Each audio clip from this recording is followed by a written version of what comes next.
it's really all right for people to take them seriously, except that they are a little bit deprived. They're missing something. And so when the joker sees a person taking his life seriously and regarding himself as extremely important, there is something a little bit funny about it, and he is inclined to get the giggles. And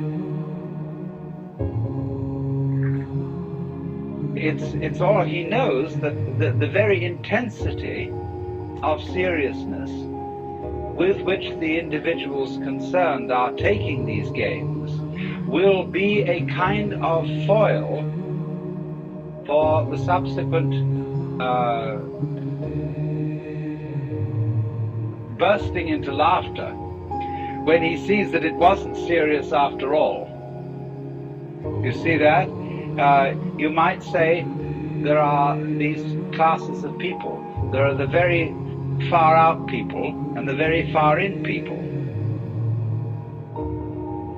Now, ordinarily we say someone's very far out when they are oddballs, when they are exceedingly unconventional. But I want you to turn the picture round and look as a conventional person. Look at a square as a person who's very far out. That is to say, he is so involved in the seriousness of the game he is playing that he is lost. He doesn't know where he started from, and he thinks he's there. But he's completely lost, because he is actually under the cover of his assurance, of his status, of his position in society. He's really a very anxious person. I said a lot yesterday about the way in which our society shows anxiety because it cannot permit the existence of people who don't belong. And it cannot really permit the criticism of laughter. It cannot permit the presence of the old-fashioned court jester. Because these people are so far out. They're so involved, and from a certain standpoint, you see, from the joker's standpoint, he doesn't condemn such people. He rather congratulates them on their heroism for getting so lost and involved. But to keep the far out people from going quite insane, there have to be far in people. And the far in people are those who keep contact with the original goings on behind the scenes. They are like the prompter in the theater, where there are the actors out on the stage relying on their memories, etc., and they're supposed to get completely involved in the play. But there's a concealed prompter with the script in front of him. And he is the connection of the actor on the stage with the green room behind the stage. And you see in this dramatic analogy of the universe, the green room is the central point, the still point of the turning world. The green room is how God is when he's back home, not involved in all these games, and takes off the mask. See, on the Hindu theory that everybody is a mask of God. Like a wonderful line in one of Chesterton's poems. And now a great thing in the street seems any human nod, where move in strange democracy the million masks of God. The million masks of the Joker, because the Joker is the player, the trick player, who plays ultimately the great trick on himself. So really, there can be no resentment about this. Nobody to blame, nobody to turn around in the end and say, you bastard, you did this to me. Because it's always you who are ultimately responsible. So this prompter, you see, keeps the actor on the stage in touch with the green room. And so there are certain people in the world who might be a kind of a priesthood sometimes, although priesthoods are apt to become corrupt and square, but a kind of people in the know.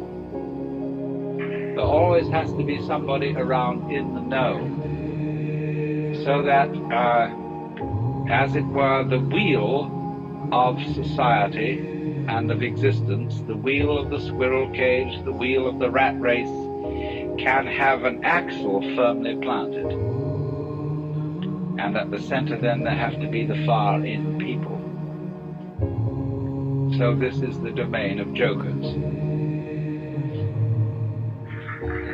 Now, having developed that side of the joker, the person who sees through the social institutions as games, I went on in the second session to discuss another aspect of the joker as the sly man, in comparison with the monk, the fakir, and the yogi, who undertake all those three, undertake in certain different ways disciplines which have the intent of releasing them from their karma. The individual, in other words, challenges his involvement, his attachments, his limitations, his finitude, and endeavors to overcome it. But in each of these three cases, the individual involved stirs up an immense opposition, because he serves notice upon the devil, or shall we say upon his karmic creditors, that he is about to leave town. And so all the creditors come rushing to the door. All his past sins catch up with him. And the devil lays his temptations in the way all the more thoroughly. So that the sly man is the one who, when he is going to leave town, does so instantaneously without any prior announcement. And so in this way there is, shall we say, a cunning manner of becoming a Buddha. And that is to become one instantly, without any preparation or warning whatsoever. This is why Zen is called the sudden school, and why Satori is a sudden awakening. Because it has to be done without the slightest warning. Now, but then I pointed out that the moment you have any idea about doing this, you've already ceased to be sudden. That is to say, the moment you seek for some spiritual attainment, which is becoming a Buddha, becoming awakened, becoming released, getting in there, you've already served notice upon your creditors. So that somehow or other you find that you have to do it without intending to do it. And that is a double bind, which you impose upon yourself when you say, I must find a way of doing this spontaneously. That's the old basic double bind. You must be spontaneous. You you are commanded, or you command yourself to do something which is acceptable only if it happens spontaneously. Then you think about that and say, well, well, well, what a fix that is. Here am I saying, I must be surprised, and I'm going to lay plans to surprise myself. So by going through this, you discover naturally that can't be done. You can't surprise yourself on purpose. Yet that's what you have to do. So what about it? You come to a state of total paralysis. You're stuck.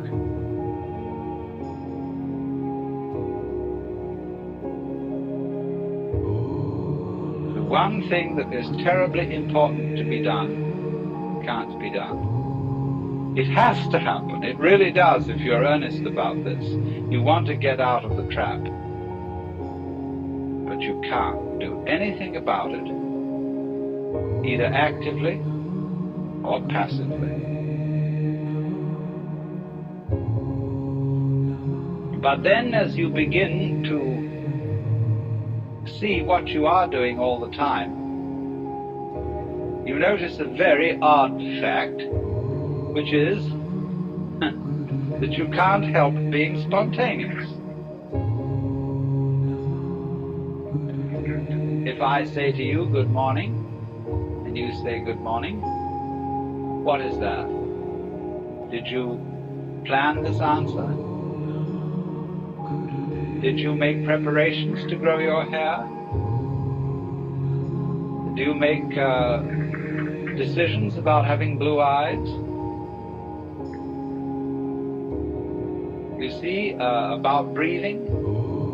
Is this all planned? About beating your heart? And what about your thinking? Even if it's very blocked thinking, even if you feel from a certain point of view that you're all mixed up, what is going on anyway? You see, you can't stop it. It's like trying to, we were discussing the Gurdjieff thing yesterday, the self-remembering exercise, the attempt to live completely in the present. Well, that's not only a Gurdjieff idea, that's a very ancient yoga, Buddhist discipline, to be completely here and now. But of course, as you pursue this, you discover you can't do it, because you couldn't even, know when to go shopping unless you made plans and started thinking about the future. Because you couldn't move. But then you discover, you see, that in the long run, there's nothing to think about except the here and now. There really isn't anything else. Because even when you make plans for the future and you remember the past, you're doing it all in the present. Your memory is a present activity. There's no way of not being self-remembering and present, having presence of mind. So when you discover that, there's nothing left to you but to have a good laugh.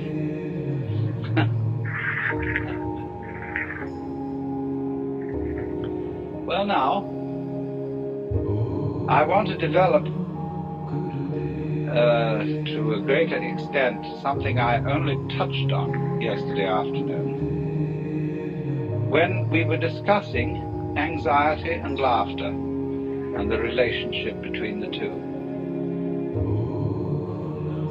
I suggested that anxiety and laughter are really the same phenomenon, but seen from different points of view. As we all know, we can have shudders of horror and shudders of delight, tears of grief and tears of joy. And it's the same shudders and the same tears in either case, but they have a completely different meaning. Now, life is a matter of oscillation. Life is vibration. It's the whole time and all the way through. The question is, how are you going to interpret that? Is it tremble, tremble, tremble? Or is it laugh, laugh, laugh? That's the great thing. And sometimes it's one, sometimes it's the other. So that the whole thing of the Joker is he comes into being, as it were, at the point when the anxiety interpretation of the trembling becomes the laughing interpretation. We were talking about monks who had skulls in their cells to remind them of mortality. And we think a grim thing. Well, the skull is a grim thing. But Chesterton had the poem about the skull. Chattering finch and waterfly are not merrier than I. Here among the flowers I lie, laughing everlastingly. No, I may not tell the best. Surely, friends, I might have guessed death was but the good king's jest. It was hid so carefully. So you can see the skull not as a grim thing, but as a laughing thing. It's all that's left of a human being. And all the surface is peeled off, and nothing but this beautiful bone remains. It laughs.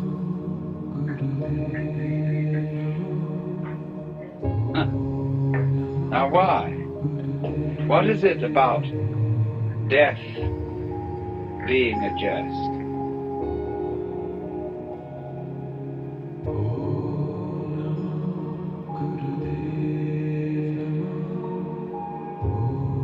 We discussed the problem of the zebra. You remember whether a zebra is a yellow horse with black stripes or a black horse with yellow stripes.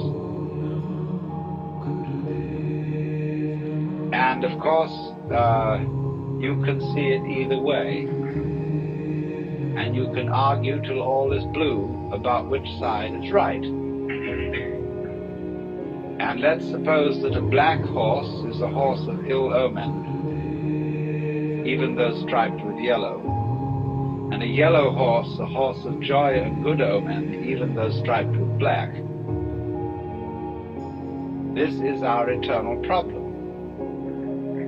We are in the state of egocentric consciousness, firmly convinced that death is a threat. We are so convinced of this, even though individuals may say, well, I'm not really afraid of death. What I'm afraid of is dying in an unpleasant way. Nevertheless, since almost all moralists and people concerned with ethics seem to agree, whatever their differences of opinion, that survival is a good thing. In some sense, if not survival in this body, even the most, the people who would rather be dead than red, firmly believe that is true because they believe there is a hereafter where they can go and where they can be rewarded for the courageous stand against evil which they have taken. You see? So that's still some kind of insistence on the value of survival. And we all cling to this idea of survival with tremendous passion. But we have been fooled, because survival is an important ideal only so long as you have bothering you the bugbear of death, that the world might stop altogether, and that your death, so far as you are concerned, is curtained forever. And that is really the bogey.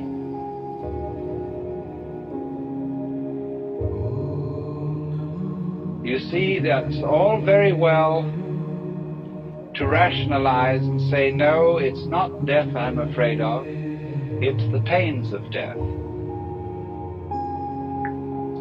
But if you think about it deeply, there are several stages in thinking about it deeply.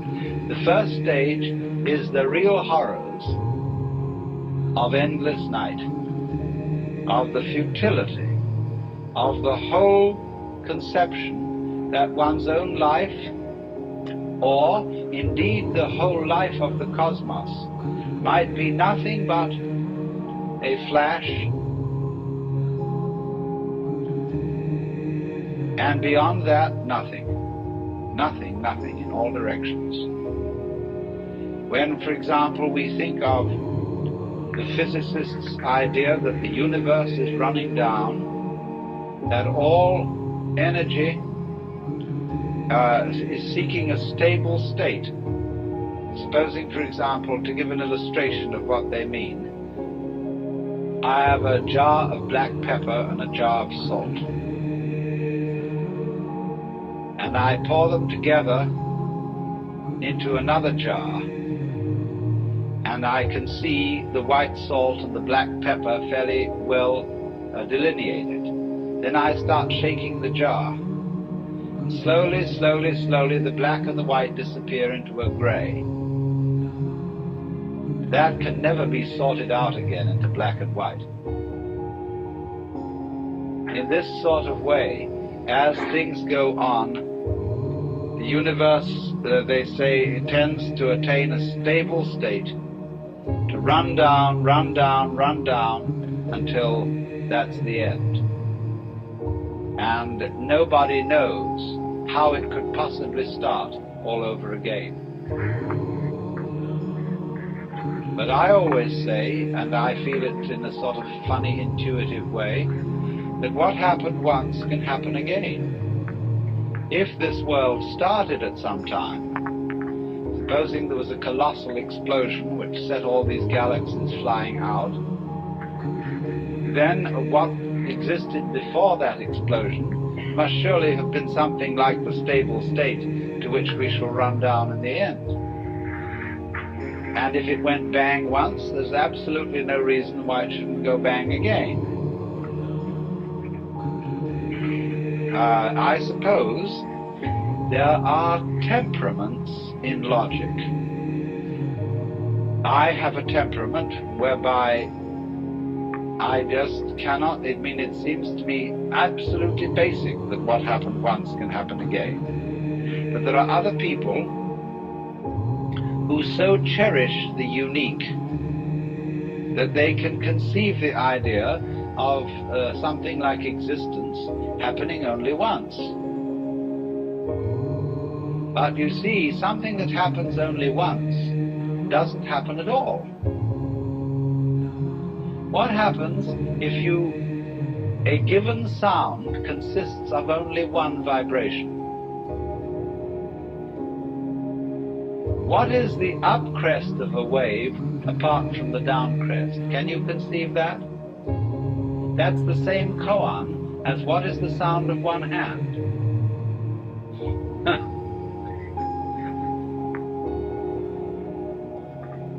You see, it always takes two.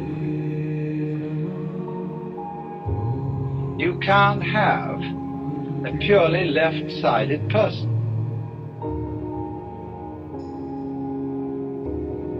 Imagine. So, in this way, Just as you can't have just one vibration. I mean, it's like the saying, the greatest strength of mind is to eat one peanut. and so it can hardly be done. So there isn't just one vibration and a dit but no da sort of thing. You have to have it do more. So in just the same way, when you magnify this principle, there isn't just one cosmos or one big explosion that starts and stops.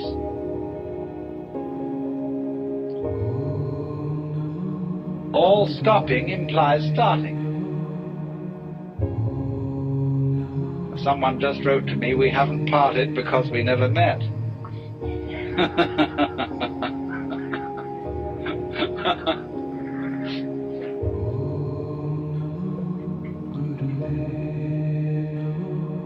So the whole point of saying this is the realization that existence is eternal.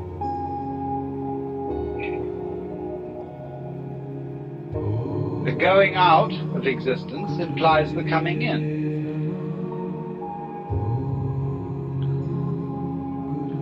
And St. Thomas had some points here when he said,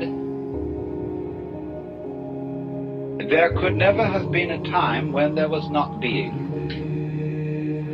Because if there had been a time when there was nothing in nothing to produce something. But he didn't quite have the point, because what he didn't see was that nothing is productive, in the sense that you can't have nothing without something. They go together.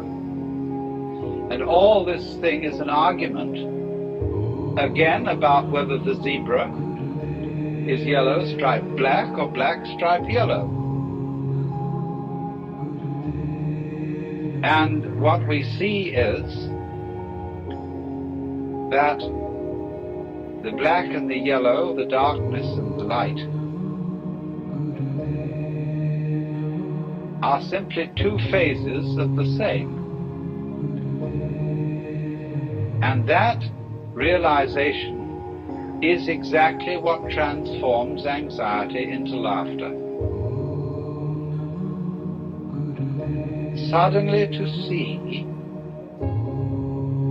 that you just, after all this anxiety, that you don't have anything to worry about.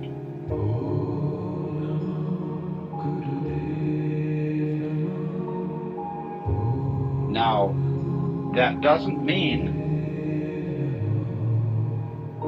that there will not in our future lie some extremely painful experiences, or experiences that we would ordinarily interpret as horribly painful. We may all die of ghastly diseases, or of radiation burns, or of unimaginable things. But look here. I very briefly touched on pain yesterday and the way pain is interpreted.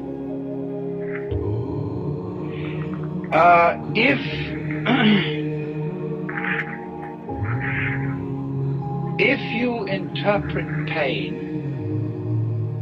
as something that is destroying you and is going in the direction of total death,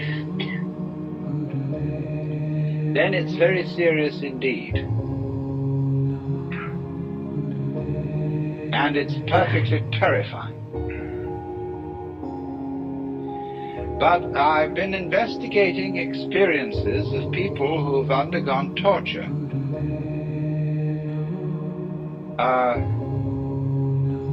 I don't know if anybody in this room has. It's always possible. But and then if so, you can correct me. But the worst part of torture is the beginning, when of course you're full of all your illusions and all your fears about black and white and the terror that black may win. But it's said that as torture proceeds, it slowly changes the state of mind of the victim to a kind of drunken, masochistic giving in to the torture, so that it becomes something that he cooperates with. And that if the torturer notices this, he knows he's through and has to kill them.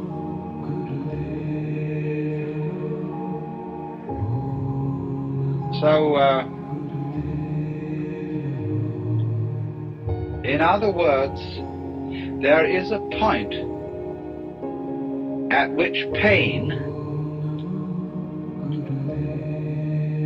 becomes an experience without having a negative interpretation put upon it. Becomes, in other words, converted into ecstasy.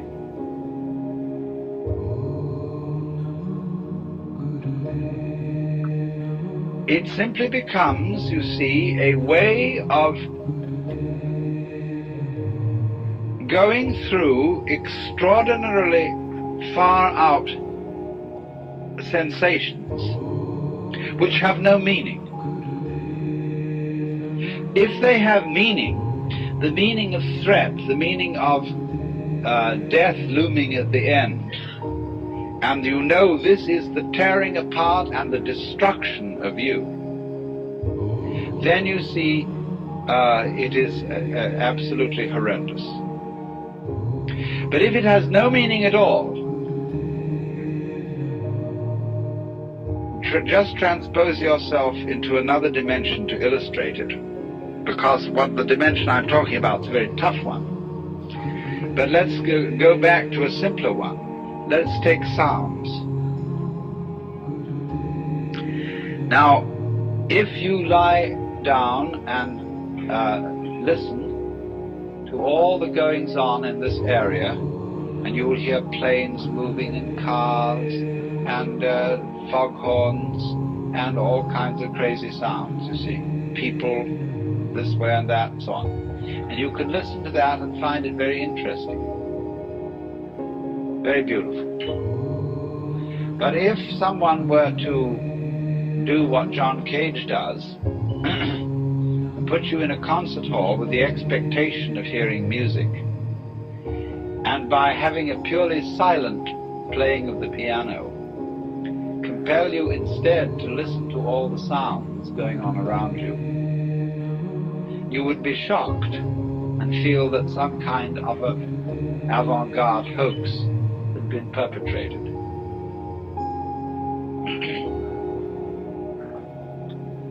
You see, it depends on the set, on the way you approach the experience. Now, you can listen to sounds that are ordinarily considered unpleasant in a totally unprejudiced way. You can listen to discordant musical noises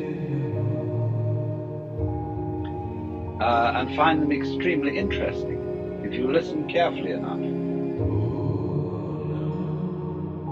I was discussing last night the Bodhisattva doctrine in Mahayana Buddhism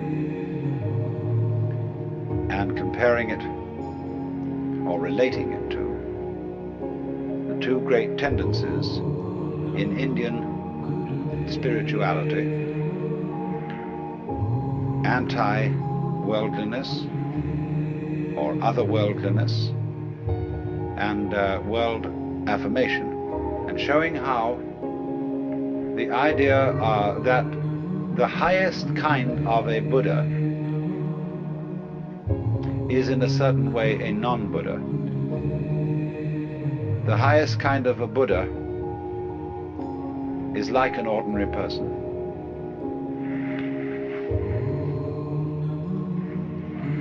And this comes out very, very much in various tendencies in Zen, where, for example, all the painting peculiarly characteristic of Zen Buddhism in the Chinese and Japanese tradition is, as it were, secular. It has a peculiarly non-religious atmosphere. That is to say, the painting of Shingon sect and Tendai sect, as you saw it in the museum today, was religious painting. You could tell at once that the subject matter of these paintings is religious. But with Zen painting, the way of dealing with philosophical or spiritual themes is secular. So that when an artist like Sengai, living in the 17th century Japan, paints the Buddha, there is something slightly humorous about the Buddha. He wears his halo over one ear. There is an informality, a slight raffishness. And so this comes from China, from those great Sung artists like Liang Kai, who painted the sixth patriarch of Zen chopping bamboos, looking like the most extraordinarily unkempt country oaf. So, also, the greatest Zen painting has as its subject matter not really religious themes at all. It uses pine branches, rocks, bamboos, grasses, everything of that kind. And you would never know that these things were icons. Likewise also in poetry, which we will go into more extensively in the future. The superb expression of Zen poetry is derived from the Chinese poet Hokoji, who says, wondrous action, supernatural power, drawing water, carrying fuel.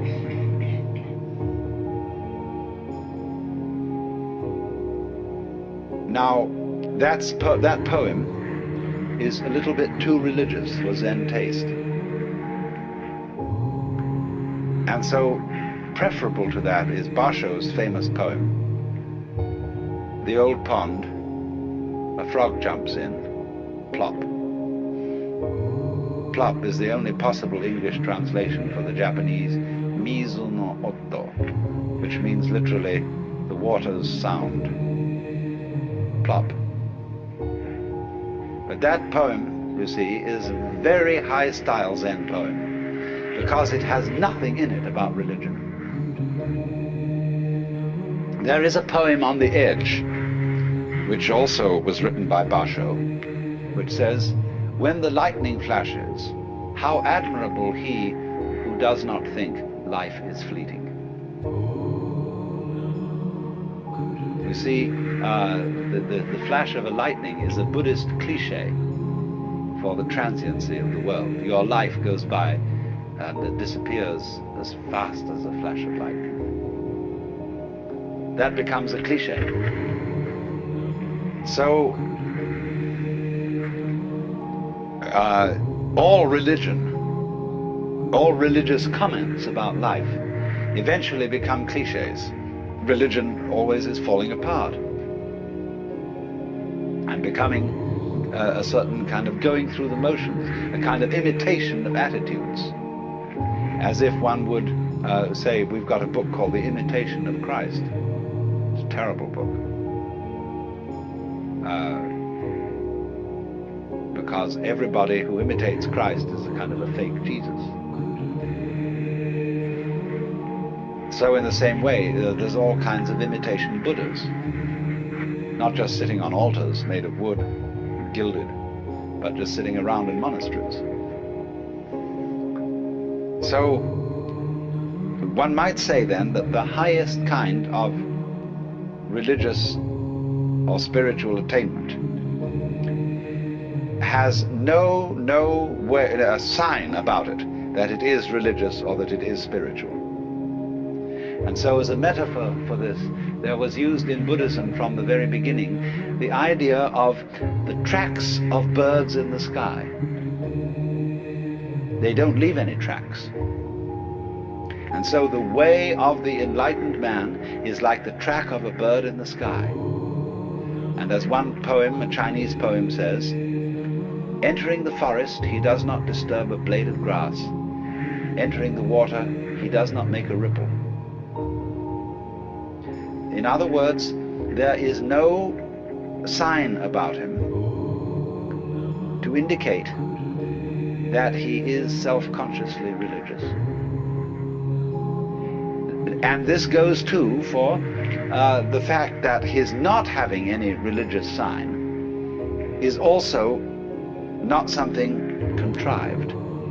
It isn't like Protestant simplicity. You know, all those Catholics with their rituals and how dreadful and insincere that is. The real reason, you know, why Protestants think Catholic ritual is insincere? You know, it's expensive. Protestantism started in the burgher cities of Europe, places like Freiburg, Hamburg, you know, and Geneva, because the merchant class, who were the foundation of the bourgeoisie, got annoyed because every time a Saint's Day came around, all their employees got a day off because it was a holy day and they had to attend Mass. There were so many of these nuisance holy days, and all these contributions that were assessed by the church, buying your way out of purgatory and saying Masses for the dead and so on and so forth, they found this not very economical. The priests were getting the money instead of the merchants. And so they decried as unbiblical and irreligious and wasteful all the finery of the Catholic religion and wanted something plain and simple. So it became, in course of time, a sign of being really religious to avoid rituals and to avoid colorful clothing and splendor in churches and to be as ordinary as possible. But that is not yet the real religion of me giving no sign of having a religion, because this simplicity and absence of ritual itself becomes a sign, a way of advertising how spiritual you are. So the completely bodhisattva type of person doesn't leave any track, either by being religious overtly or by being non-religious overtly. How will you be neither religious nor non-religious? See, that's the great test. How will you avoid that trap of being one or the other? It's like, are you a theist or are you an atheist? See, the theist is caught by God and the idea of God, the belief in God, but the atheist is equally caught. Because an atheist is very often an atheist because he cannot stand the idea that God is watching him all the time. That there is this constant all-seeing eye prying on your most private life. And that there's this, you know how when you're a child in school and you're writing something or doing arithmetic and the teacher walks around the class and looks over your shoulder. Nobody wants to be watched like that. Even someone who's good at writing or at arithmetic doesn't want somebody looking over their shoulder while they're doing it. It puts you off. It bugs you. So the idea of the Lord God, who is watching us all the time, who is judging everything that we do, puts people off and they can't stand it. So better be an atheist to get rid of teacher. So But the atheist, you see, the man who advertises his disbelief in God is a very pious person. Nobody believes in God like an atheist. There is no God, and I am his prophet. So then,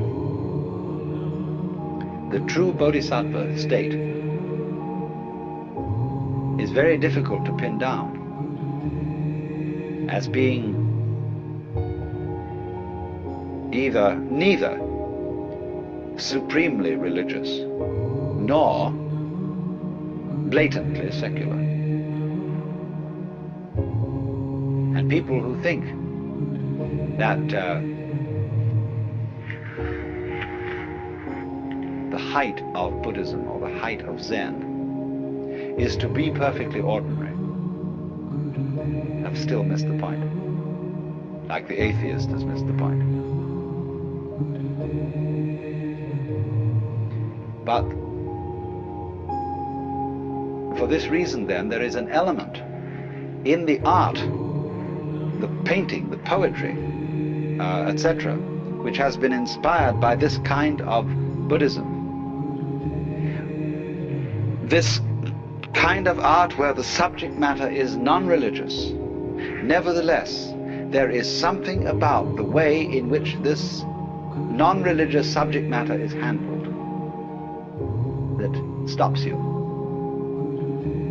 And you know there's something strange about it. This is how I first became interested in Oriental philosophy and all that kind of thing. I had an absolute fascination for Chinese and Japanese painting, the secular painting, the landscapes, the treatment of flowers and grasses and bamboos. There was something about it that struck me as astonishing, even though the subject matter was extremely ordinary.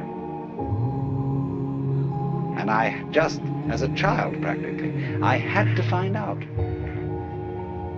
what was the strange element in those bamboos and those grasses. I was being, of course, taught by those painters to see grass. But there was something in there that one could never pin down, never put your finger on.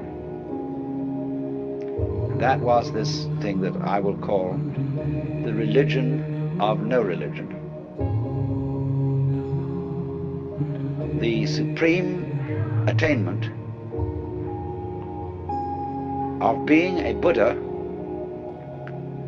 who can't be detected, who in this sense then leaves no trace.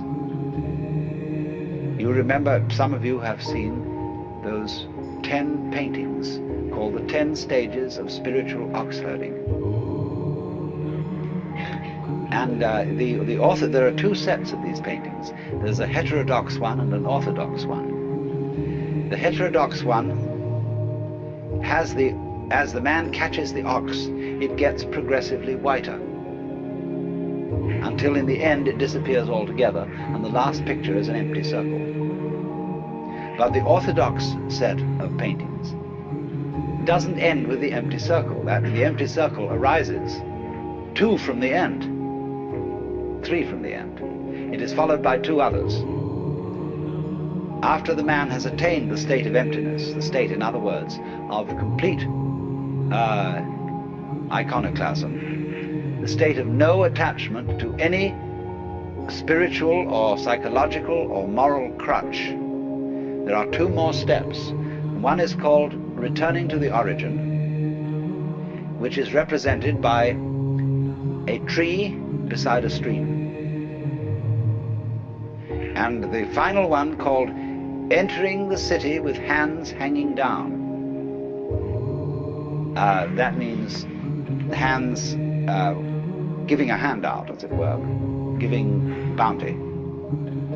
And it shows a picture of the fat Buddha, Putai, or in Japanese known as Hote, who has an enormous belly, big ears, who carries round a colossal bag. And what do you think this bag has in it? trash. Wonderful trash. Everything that children love. Things that everybody else has thrown away and thought of as valueless. This bum collects and gives it away to children. And so it says here that he goes on his way without following the steps of the ancient sages. His door is closed. That's the door of his house. And no glimpses of his interior life are to be seen. So, in other words, it's like when you erect a building, while you're building it, you have all kinds of scaffolding up. That shows you that building is going on. But when the building is complete, the scaffolding is taken down. To open a door, as they say in Zen, you may need to pick up a brick to knock at the door. But when the door is open, you don't carry the brick inside. To cross a river, you need a boat. But when you've reached the other side, you don't pick up the boat and carry it. So the brick, the boat, the scaffolding, all these things represent some sort of religious technology or method. And in the end, these are all to disappear, so that the saint will not be found in church. Don't take what I say literally.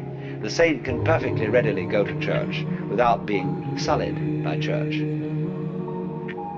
But ordinary people, when they go to church, they come out stinking of religion. There was a great Zen master once, and one of his disciples asked him, "How am I making progress?" He said, "You're all right, but you have a trivial fault." "Well, what is that?" He said, "You have too much Zen." Well, he said, when you're studying Zen, don't you think it's very natural to be talking about it? The master said, "When it's like an ordinary conversation, it is much better."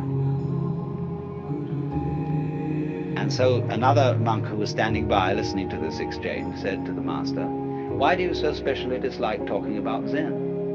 And he replied, "Because it turns one's stomach." So what did he mean when he said, when it's like an ordinary everyday conversation, it is somewhat better? When the old master Joshu was asked, at the end of the kalpa, when everything is destroyed in fire, there will be one thing remaining. What is that? And Joshu replied, "It's windy again this morning."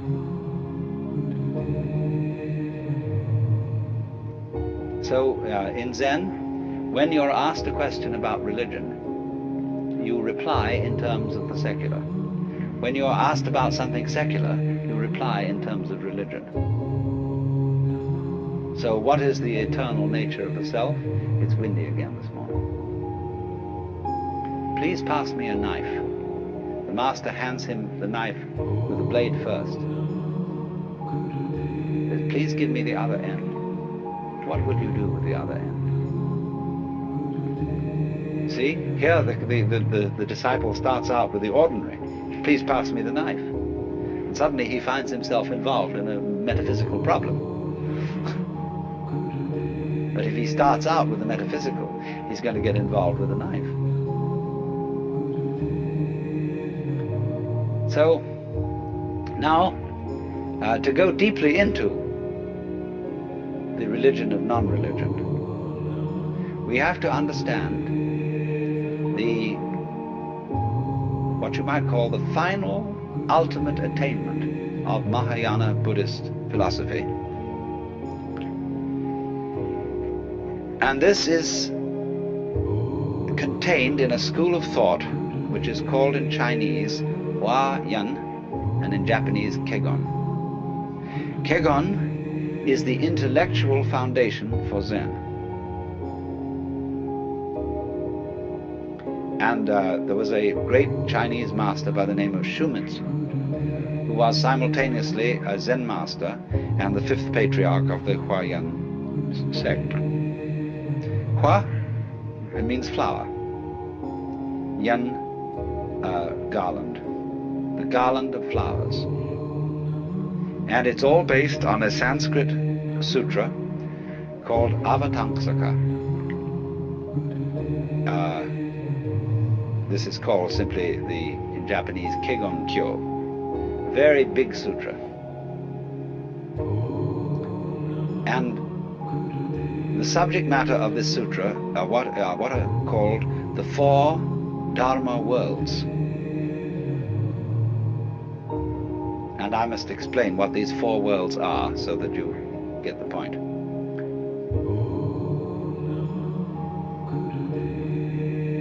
First of all, there is a level of being which we will call Ji. The word Ji, which is Japanese way of pronouncing the Chinese Ch, is the world of things and events. What you might call the common sense world, the everyday world that our senses normally record.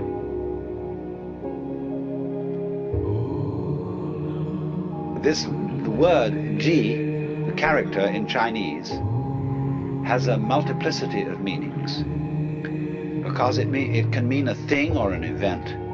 It can also mean business, an affair, not in a love affair, but something in the way the French say les affaires, for business. Something important. It can also mean affectation. Putting something on or showing off. And so a person who is a master in Zen is called Buji, which means no business, no affectation, nothing special. The poem says, on Mount Lu there is misty rain, and the river Jiang is at high tide. When you have not been there, your heart is filled with longing. But when you have been there and come back, it was nothing special. Misty rain on Mount Lu, river Jiang at high tide.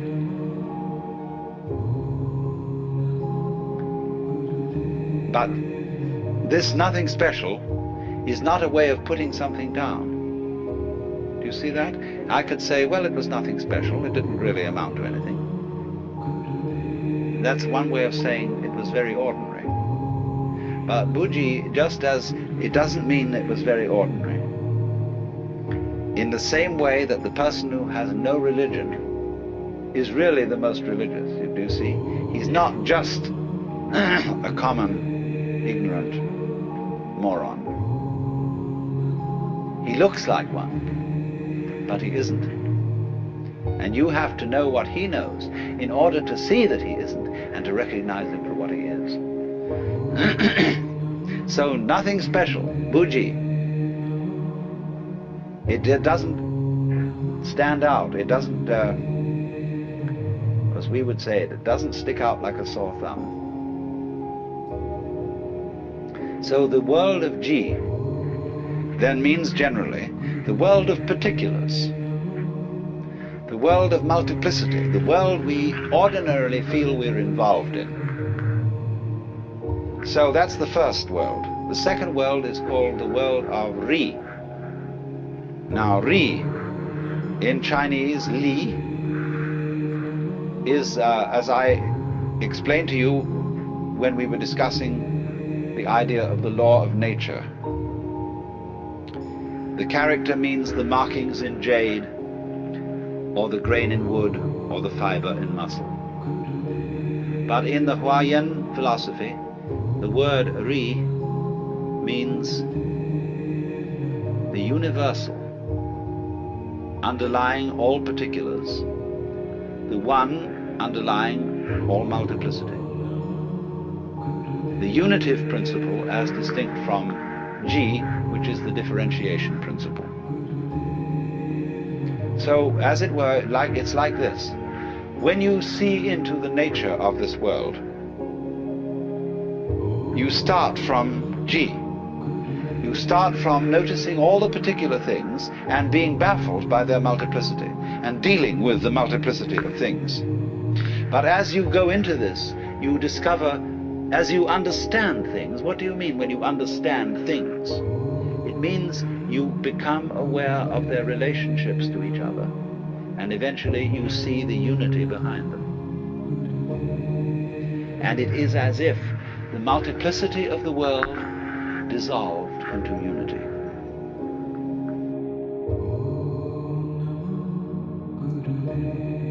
You start from noticing all the particular things and being baffled by their multiplicity and dealing with the multiplicity of things. But as you go into this, you discover, as you understand things, what do you mean when you understand things? It means you become aware of their relationships to each other, and eventually you see the unity behind them. And it is as if the multiplicity of the world dissolved into unity. So here you encounter a problem. I can see the world as a unity. I can see the world as a multiplicity. But how the devil am I going to put the two visions together? If I am to be a practical success in business, in family life, and so on, I have to observe the world of particulars. It's particulars that matter. I have to know chalk from cheese. But if I become a saint, a monk, or a hermit, then I can, or even perhaps a poet or an artist, I will forget about the practical matters and contemplate the unity, the secret meaning underlying all events. But then all those practical people are going to say to me, you're falling down on the job. You've escaped from life. Because they feel that the world of particulars is the real world.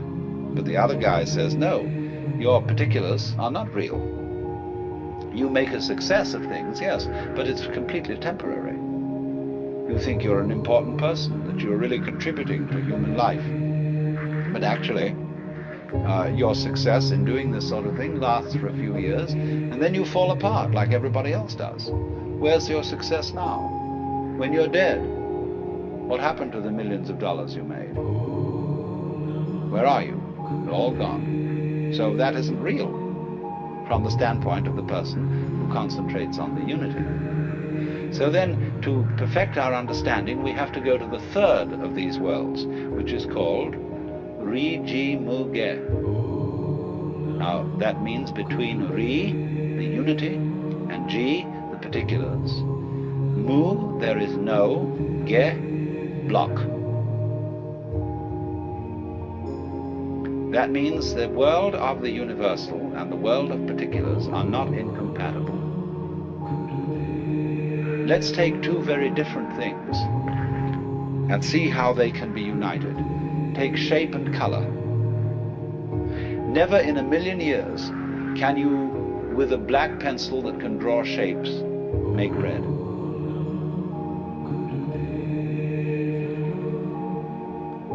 But if you have red, you can draw a circle. You can draw a red circle, even though the circle shape and the red color will never be the same. Yet red circle, they go beautifully together. So think of circle as G and red as Ri. The circle is the particular, the color is the universal. They go together. So then we might say the properly rounded out person is both spiritual and material, both otherworldly and worldly. This is the supreme attainment of a human being, to be both. Don't get one-sided. A person who is what you might call just a materialist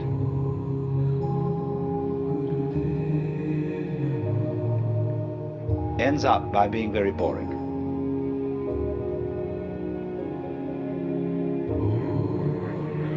it's, you know, you can live the successful life of the world, and you can own every kind of material refinement.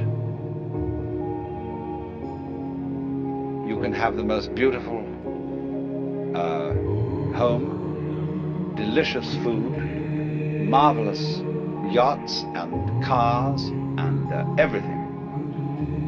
But if you have no touch of mysticism, it eventually is all perfectly boring, and you will get tired of it.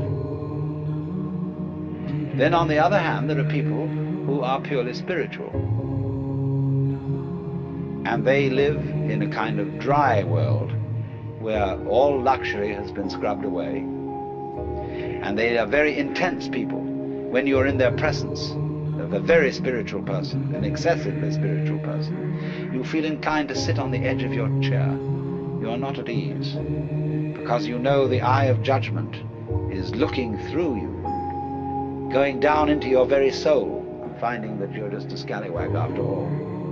Yes, this absolutely sincere, this dreadfully honest and unselfish person. This is something which is always puzzling to people brought up in a Western environment, because great spiritual people are often very, very sensuous, because they can't be materialists in the ordinary sense. They can't be straight, open sensualists, because for them the world is too wonderful for that. Any human being is too marvelous to be treated as just a kind of sexual object. They may be very much a sexual object, but so marvelous, you have to stop with it and really go into the whole of that marvelous, wonderful personality. So there is a trouble. It keeps coming up for the West. When you go to church, and you suddenly go to a church where there's a marvelous clergyman, and you think he is the very exemplar of life, and you idealize him, and then suddenly there develops a frightful scandal that he has an affair with his secretary, and you think all is lost, that the faith has been sold out, that everything's going to rack and ruin, because he was not purely spiritual. And he himself may be terribly confused and worried about this, because in our world, you see, we make the spiritual and the material mutually exclusive. But Riji Muge, this third world, means that between the spiritual and the material there is no obstruction. So we might say this would sound as if it were the highest level, but there's one more to come, which is called Jiji Muge. This means then suddenly Ri has disappeared, but between Ji and Ji there is no obstruction.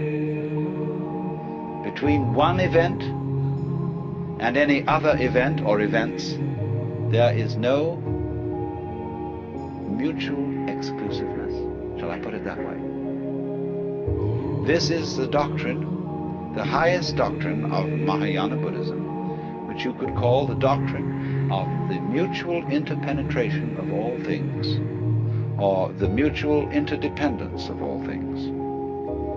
And its symbol is what is called Indra's net, that is used in the Avatamsaka Sutra.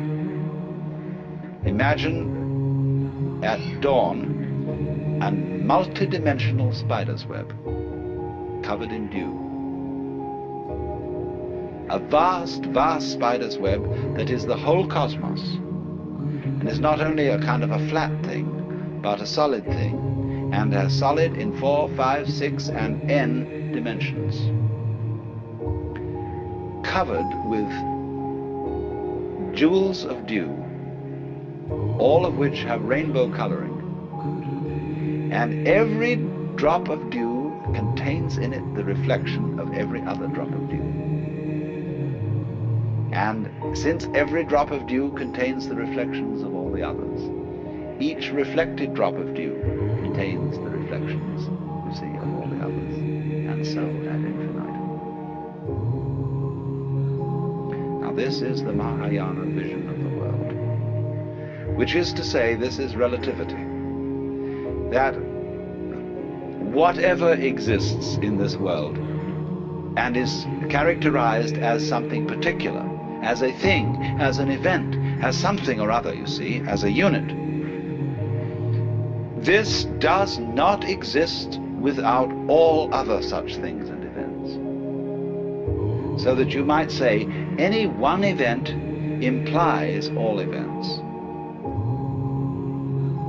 And all events, the total universe, past, present, and future, depends on every single member. In other words, you may say, I can understand that I depend on this whole universe. There could not be me unless there was everything else. It is harder to see the corollary of that the whole universe depends on you. You might say, well, how can that be? Because I come into being, and then I go out of being, and before I was born, I'm sure the universe was here, and after I die, I'm sure it will go on. How can you say then that the whole thing depends on me? Very simply, it depends on supposing you're dead, and we're talking about someone in the past. Let's say we're talking about Socrates. And I'm going to say, this whole universe depends on Socrates. I may put it more exactly. It depends on Socrates having existed. You see your parents now. Some of your parents may be alive, but some of your parents may be dead. Without your parents, you would not have come into being. So you depend on your parents, even when your parents have gone. So everything, even when you disappear, the universe will still depend on you, on your having been here. Or if you have not yet arrived, it depends on your going to be here. So we can say, obviously, going back to Socrates, the fact that Socrates existed tells us something about the kind of world we're living in. This world once Socratized. And that Socrates and his wisdom was a symptom of the kind of universe we're living in just the same way as I showed you that an apple is a symptom of a tree. A certain kind of tree tells us something about that tree, what it functions, how it produces things. So a world which produced Socrates, or a world which produced John Doe, who was nobody in particular, and nobody ever remembered him or thought to write his biography.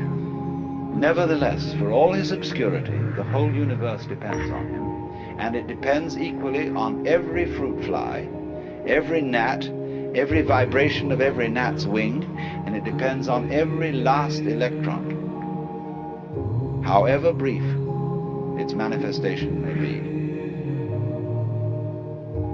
So that what this is saying is that everything that there is implies everything else. And all those other things, collectively, in their totality, which we call the universe, in turn imply each individual object, event, and so on. That's the meaning of Indra's net. So that this is called in Zen to take up a blade of grass and use it as a golden Buddha 16 feet high.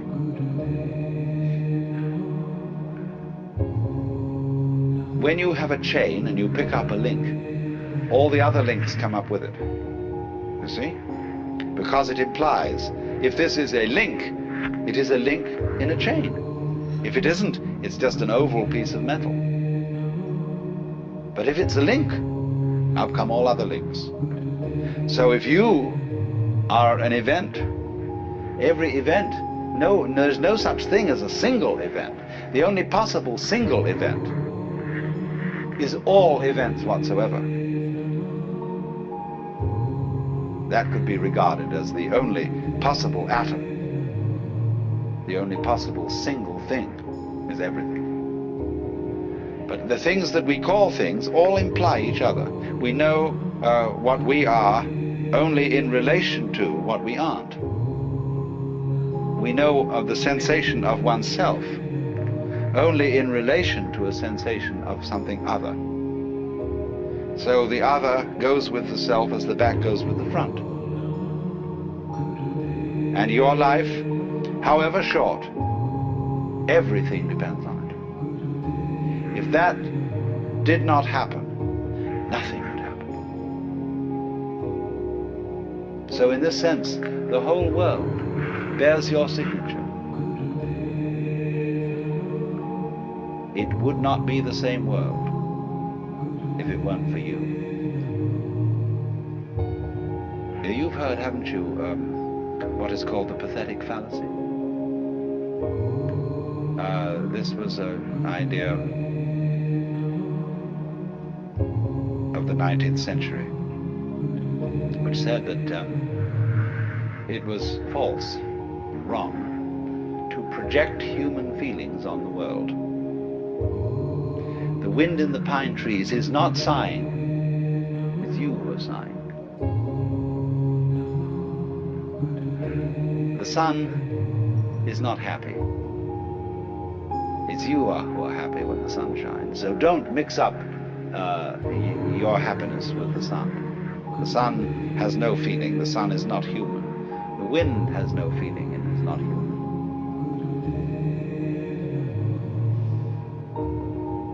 The poet says the moon doth with delight look round her when the heavens are bare.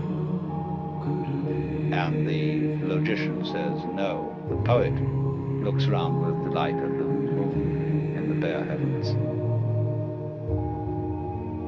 How awful. I mean, if that's the point, you see, better not say any poetry, just have prose. But actually the moon does look round with delight when the poet looks round with delight. Because the world of which one symptom is the moon is the same world of which another symptom is the poet. They go together. A world where there is a moon implies a world where there is a poet. A world where there is a poet implies a world where there is a moon.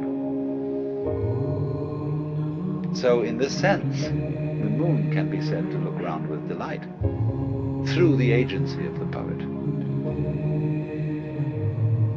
Because you can't separate poet and moon. Just as you can't separate head and feet without destroying the unity of the body. So in that sense then, this whole world is a human world. And we should not take the silly attitude or philosophy called the philosophy of the pathetic fallacy, which says outside our skins it's all inhuman and dumb and blind force, and only inside the skin is there the human world. All this world is human because it depends not only on the existence of humanity in general, but on the existence of Mary Smith in particular. So the whole world is covered, as it were, with your personal signature. But at that moment when you suddenly seem to be everything and to be Mr. A, you know, you suddenly see the obverse of this, that your particular personality is nothing at all without everything else, without everybody else. I need, in order to be Alan Watts, I need every single other human being, and the uncontrollable otherness of all those other human beings that I can't do anything about. They're going to be themselves whatever I do. And yet at the same time, I depend on all their difference from me. And yet they all depend, likewise, on me. So that I'm in a very funny position. The moment I would be egoless and say, I'm nothing without you, then suddenly I find I'm the kingpin. They all depend on me. Then suddenly, when I get swelled-headed about being the kingpin, I find I'm nothing at all without them. So everything keeps going bloop, bloop, bloop, bloop. In other words, the moment you think you've got it in one state, it transforms itself into the other. That's the Jiji Muge. Now in Jiji Muge, you see, you've got a vision of the world in which everybody is boss and nobody is boss. There is no one boss who governs the whole thing. It takes care of itself. It's a colossal democracy. But yet every man and every uguisu and every snail is king in this world. And at the same time is commoner. And that's how it works. And there is no great king, although in Hinduism they have an idea, a very strange one to us, called Ishvara. Ishvara means the supreme personal God, the top being in the Deva world. And many Buddhists believe that there is such a God. There is a ruler of the universe, but he is lower than a Buddha, because in the course of the endless cycles, Ishvara will dissolve into nothing. All gods, all angels are within the round of being. It's a very curious idea to our minds. And therefore, although Buddhists believe in God in that sense, they don't take it importantly. There are no shrines in Buddhism to Ishvara.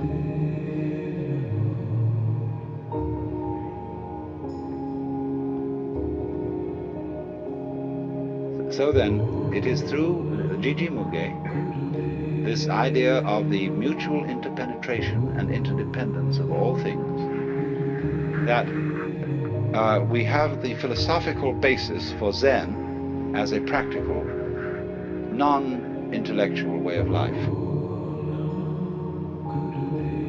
Because of the realization that the most ordinary event, the charcoal brazier, the mat, soup for dinner, sneezing, washing your hands, going to the bathroom, everything, all these so-called events, separate events, imply the universe. So this is why Zen people will use the ordinary event to demonstrate the cosmic and the metaphysical. Only they don't rationalize it that way.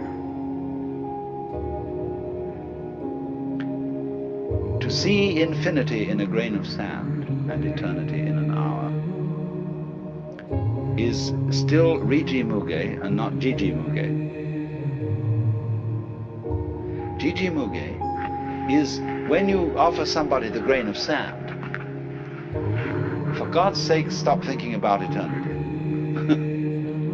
Here's just the grain of sand. There is no difference between the grain of sand and eternity. So you don't have to think about eternity as something implied by the grain of sand. The grain of sand is eternity. So in the same way exactly, our sitting here at this moment is not something different from nirvana. We are nirvana as sitting here exactly like this, you see. So you don't have to say any philosophical comment on the grain of sand or on our sitting here. That's called legs on a snake or a beard on a eunuch. You put legs on a snake, you see, and you embarrass the snake in its motion. And a eunuch doesn't need a beard. We would say in our idiom, don't gild the lily. Or Zen would say, don't put frost on top of snow. So all what you might call specifically religious activity is legs on a snake. Eventually, this is going to be eliminated, just as eventually we hope that government will be eliminated and will become unnecessary, because every individual will be self-governing and therefore relate properly to his brother, and the state will vanish. So too, at the same time, the church will vanish. And that's why in the book of Revelation, in the New Testament, it is said that in heaven there is no temple, because the whole place is the temple. So when we achieve the fulfillment of Buddhism, there is no Buddha, no temple, no gong, no bell, because the whole world is the sound of the bell. And the image of Buddha is everything you can look at. So a Zen master was asked, mountains and hills, are they not all forms of the body of Buddha? The master replied, yes, they are, but it's a pity to say so.